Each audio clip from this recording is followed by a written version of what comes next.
It's time now to look at the progress right outside our doors at NanBop Farm. In today's segment, Growing, Eating, and Educating, we take a look at the planting of our orchard. Hey guys, welcome back. The last couple segments we've been off the farm and we're looking at how other different farms do things. So now we're back and we're gonna give a quick update on what we've been doing here on NanBop Farm. And so today we are in the orchard. So about a week ago we planted the orchard out with our apples and our pears. And we had around 158 trees or so that we planted in one day. And so today I thought I would show you kind of the process of what we did and what that looks like, and then kind of what that could look like at your own property and things that you can take away from what we've done here. Between this apple tree and the tree on the next row, there's about 15 feet, and that'll help so that the trees can grow tall and not shade each other out. This apple tree is exactly 10 feet from the next apple tree in this row. I strip tilled, which is essentially literally tilling exactly where the trees are gonna go. And so by doing that, we are making it so that the trees aren't competing with grass.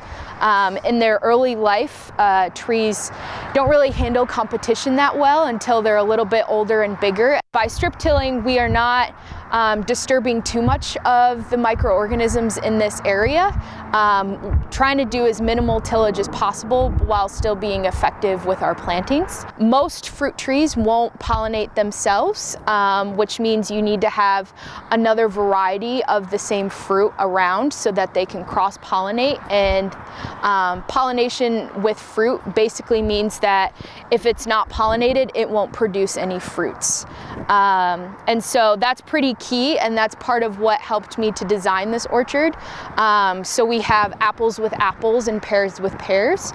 When you look at this graft spot, you have a pretty distinct idea of where your soil should go and where it should not. So you don't want to plant your tree so deep that your graft is in the ground, because then your rootstock will actually form trees, or it'll also form branches and things like that, which will take energy away from the top part of the tree. So you may not get as many fruit sets, or maybe your fruit isn't as big. This is tree and shrub compost from Morgan Composting, and it is pretty good at getting immediate fruit sets and leaf foliage growth.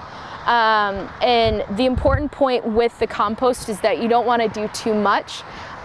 So we top dressed with compost because if the root is not coming in contact with the soil that is native to where it's growing, it's less likely to grow well. You want to irrigate around 8 to 10 gallons of water a week for trees, especially when they're first growing. So you can kind of see a broader view of what we've done, and hopefully it gives you some ideas of what you can do at your farm or at your backyard, even whether you want to do one tree or 158 trees like we did here. So be on the lookout for the fall when we give you an update on what the orchard looks like in the fall and what we're doing then.